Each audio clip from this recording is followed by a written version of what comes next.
Sanamkele Avalanche of Grace, gama lam ndithenjiwe. Molweni kwinyanga kaCanzibe, inyanga yesihlanu. Uvela kude nathi uYesu, unenyani uYesu. Uthe sozasilahla sozasishiya, usahlele nathi nangoku. Ibe uthe ndiza kulwa nabalwa nani, usasilwela nangoku. Sidlulile apho bekuthiwa sizodlula khona, sidlula ngoYesu. Masiqhayiseni mani ngoYesu empilweni zethu. Singaphakamisi iziqu zethu, masiphakamiseni yena. Bubukrelekrele bakhe nee-mysteries zakhe ezenza uba sibe sihlele. Nokuthembeka kwakhe, ngoba utshilo wathi njena nizanifihla phantsi kwamaphiko wam.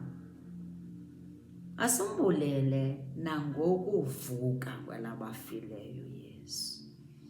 Uvukile uYesu ngoba ubonile ukuba there are sinners that need a savior. Wathi angeke ndibayeke bodwa, ndiyahamba ndiyobanceda. Siyamfuna empilweni zethu uYesu. Uyasixelela ke ngoku uYohane uyasixelela ukuba ungubani na uYesu. Undim, ngundinguye endinguye. Simkhumbule lo ndinguye usuka ku-Exodus 3. Ngela xesha ethetha noMoses, uMoses esoyike sithi njena ungathuma mna kubo bonke abantu kodwa uthume mna uba mandihambe ndokhulula amaSirayeli. Ndizawuthi ndithunywa ngubani?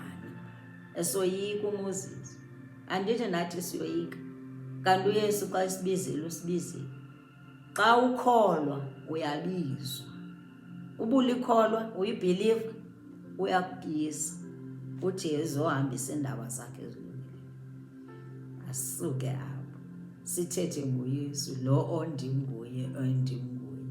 KuYohane, kwincwadi kaYohane uyatsho athi ndim uvuko. Besike satsho kulaa video. Athi ndim uvuko. Ufuna sikholelwe kuye ngalo lonke ixesha. Uze watsho kuMartha pha. Wathi Martha, andithi nditshilo kuwe, ndathi ukuba uyakholwa uzawubona uziko likaThixo. Uthi ndithe believe you'll see the glory. Martha, yiyo le nto ayifunayo ke nakuthi uba masikholwe ngalo lonke ixesha, singamthandabuzi. Singafani nelizwe. Ilizwe andithi lona likholwa ngobona. Uba babona ngeke baze bakholwa. Thina masikholwe kuqala, sizazibona iziqhamo zokholo lwethu. Namhlanje isifundo sethu uYesu usasiqhayisela nangoku ngayo. Uyasixelela phofu ukuba ungubani na. Uyasixelela ukuthi xa singenaYesu asinabomi. Xa singenaYesu asinabomi. KuJohn 6:35. Uthi songa sobomi esi ndim. Lowo uza kum akasayi kulamba. Lowo ukholwayo kum akasayi kunxanwa naphakade. Ufuna sithembe yena. Size kuye sihamba ngosango elimxinwa.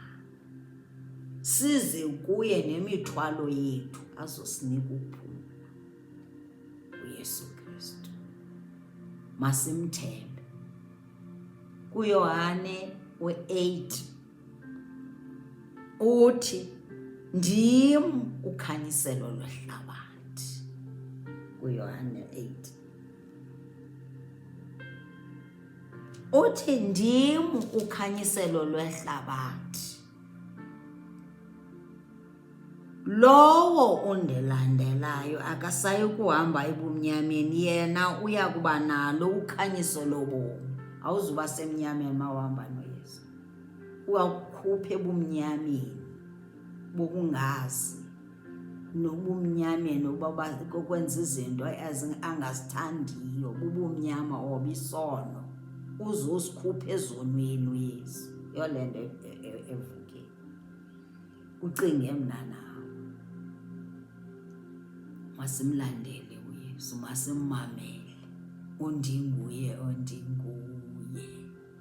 bakaMoses wathi Moses baxelele undinguye umthumile ibe nzaba ngundinguye kude kube naphakade endiyithandayo leyo wathi ubaxelele ukuthi generation negeneration zawube ndingundinguye uthi kuJohn 10 uyesu uthi kuthi ndim isango lezimvu. John 10. Hallelujah. Ndim isango lezimvu, bonke abezayo ngaphambi kwam bangamasela nezange, ke zona izimvu azibevanga.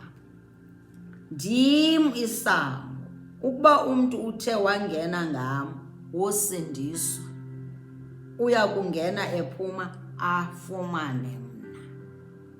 uYesu Kristu lo masimethembe, asimthembe uYesu. Uthi kuYohane 15 verse 5, ndim umdiliya wenyaniso, umlimi wawo nguBawo.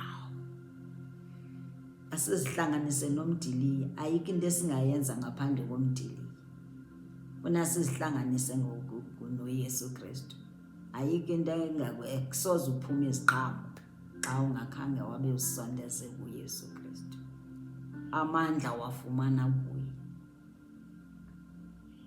uYohane 10 verse 11 uthi ndim umalusi olungileyo. Ulungile nyani, umalusi olungileyo nyani, akuzela kalala umgcini kaIsrayeli, uyabagada abantwana bakhe. Yiyo loo nto sibiza bonke abantu into yokuthi mabaze kuYesu, bakholwe nje kuye, bazofumana ubomi obumnandi nobomi obunaphakade.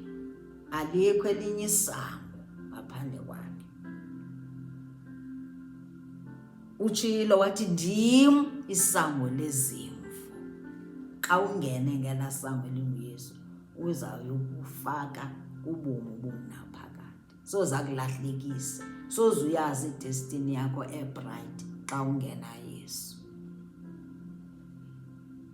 Themba kuye, thembekile, maxhoba ayakhawuleza, twala lamadwala. Mthanda kanjani? Ndiqhayisa ngaye yonke indawo endahamba kuyo, nakweyiphi na ingxaki onayo qhayisa ngaye. Uthi kodwa mna uYesu uzawuba nami, sozanilahla, sozandishiya. Xesha akhoyo ngoku sekufuna ngosibe sithandabuze, sibuyele emva. Asizubuyele emva, sizawuthemba uYesu.